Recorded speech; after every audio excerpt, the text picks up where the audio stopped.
When I'm working with clients around their communications and marketing tactics, one of the things I'll often encourage them to think about is reducing their use of abbreviation.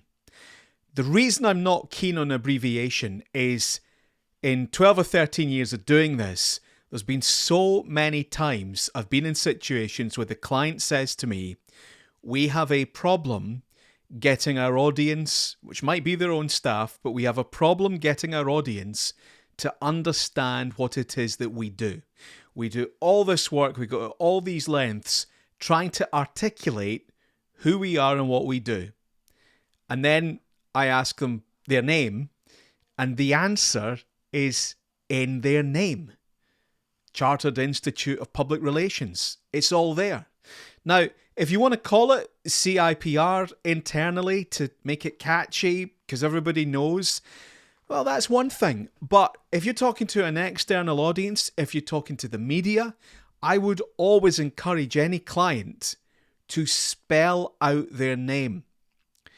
The other reason I think this is really important, from a political point of view, if I want to get rid of something, one of the first things I will do is I will try to diminish it.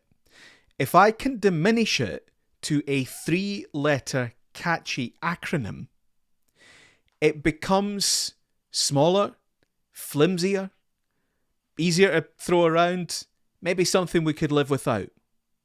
I would always spell out National Health Service. It's all there. Everything that matters, everything that's important about it, every time you say National Health Service. And if that's important to you, then surely it's worth taking that extra second or two to spell it out. There are other political forces at play, and I'm using the National Health Service, our National Health Service, as an example, but there are many other quangos and organisations and university departments that only exist because at some point, politically, somebody decided it would be a good idea if they exist. And so it follows then that at some point, politically, somebody could decide, well, it's a better idea if they don't exist, and they'll be gone. It's one thing making communications accessible and catchy and easy to understand. But don't diminish yourself. Don't lose sight of what it is that makes you special. Don't apologize for spelling out at every opportunity what it is that you do.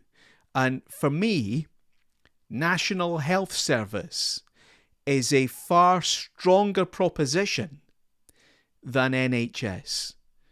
Think about what that might mean to your organisation. Have we got a bit too comfortable, a bit too casual with a flimsy 3-letter acronym where we've kind of forgotten what it actually means underneath?